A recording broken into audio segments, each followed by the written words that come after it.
अस्सलामुअलैकुम, नमस्कार, सत श्री अकाल एंड गुड मॉर्निंग मेरी तरफ से भी। और आवाज़ आ रही है जी, वो भी आप सबको जो है वो गुड मॉर्निंग का दी। चलिए अब इमिग्रेशन।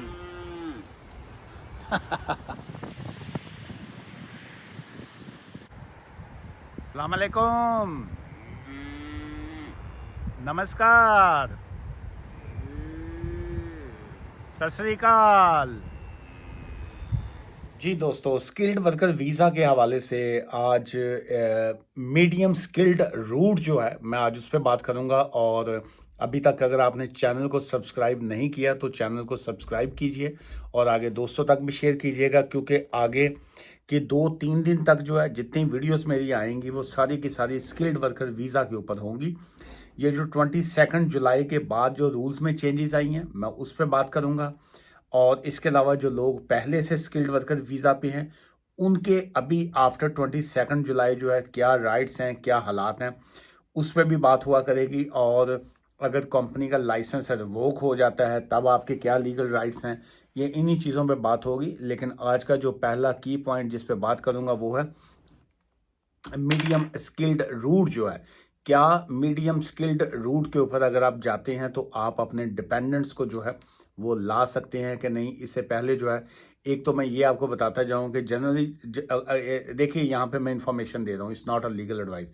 हर शख्स के एक पर्टिकुलर सर्कमस्टांसिस होते हैं। मे भी यही जो मैं बात जिसमें मैं जिसका स्टेट वे आंसर ये है कि आंसर इज नो। क्या मीडियम स्किल्ड वर्कर वीज़ा के ऊपर जो है आप अपने डिपेंडेंट्स को ला सकते हैं? Answer is no. लेकिन अगर आपके स्पेसिफिक सर्कमस्टांसिस हैं तो स्टिल जो है आप एडवाइस लीजिए, पॉसिबिलिटी है उसमें कुछ चेंजेस जो है वो हो सकें। सो उसमें आ जाता है जी इंडिविजुअल जो है मीडियम स्किल्ड रूट जो है not on the immigration salary list जो है टेम्परेरी शॉर्ट लिस्ट की अगर हम बात करें are not allowed to bring their partners and children जो है वो उनको अलाउ नहीं है कि वो अपने डिपेंडेंट्स और चिल्ड्रन को ला सकें। लेकिन इसमें एक बड़ा एक नैरो किस्म का बड़ा एक एक लीगल पॉइंट जो उसमें आ जाता है। लेकिन इसके अलावा और भी उसमें बहुत सी सिचुएशंस आ जाती हैं। अब उसमें होता क्या है, लेट्स से एक एक एक एप्लीकेंट हैं, वो जो इस वक्त अगर स्किल्ड वर्कर वीज़ा पे हैं, मीडियम स्किल्ड वर्कर वीज़ा पे हैं। अब such as a children born in the UK where the skilled worker is the sole parent. अगर एक सिंगल एक औरत है, अगर उसका बच्चा जो है वो अब पैदा हो जाता है, वो अब यहाँ पे देखिए यूके है, यहाँ पे आपको बहुत सी चीज़ें जो हैं उसको और अंदाज में अंडरस्टैंड करना पड़ती हैं।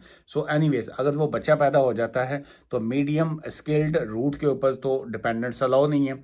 तो आप जो बच्चा है उसका क्या करेंगे? ऑब्वियसली वो इसमें एक ह्यूमन राइट्स लॉज की वायलेशन आ जाएगी कि अगर उस बच्चे को जो है आप डिपेंडेंट वीज़ा नहीं देंगे तो। उसमें ये फर्दर ये आ जाता है जी existing dependent of those already in the UK on a skilled worker visa are generally unaffected by these new rules जो है।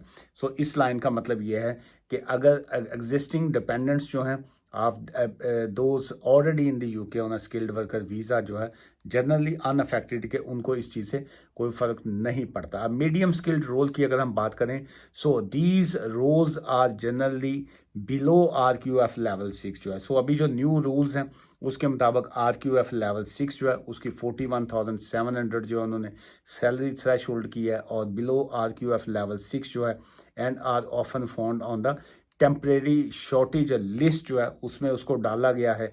और द इमिग्रेशन सैलरी लिस्ट जो है ये जो टेम्परेरी शॉर्टेज लिस्ट है इसके ऊपर मैं सेपरेट किसी दिन वीडियो करूंगा।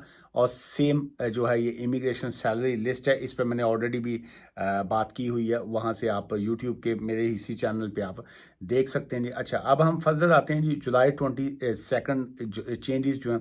न्यू रूल जो है रिस्ट्रिक्ट करते हैं dependants on a skilled worker visa in a medium skilled role took effect on this date जो है 22 जुलाई के बाद जो है। ऑब्वियसली आप इसमें जब आते हैं तो आपको डिपेंडेंट्स जो हैं वो अलाउड नहीं होते जी। ये है जी क्या है, शतरंज। और इसके बारे में कहा जाता है कि ये शतरंज जो है ना इसका ये वजीर होता है, ये वाला जो होता है, कहते हैं शतरंज का वजीर और इंसान का ज़मीर जब मर जाए तो समझो खेल ख़त्म। शतरंज के वजीर को, ये जो होता है, उसको नहीं मरना चाहिए, और इंसान के ज़मीर को जो है वो कभी नहीं मरना चाहिए।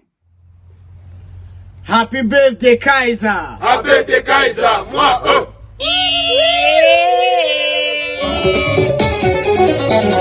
मैं हुसन दी कलाशन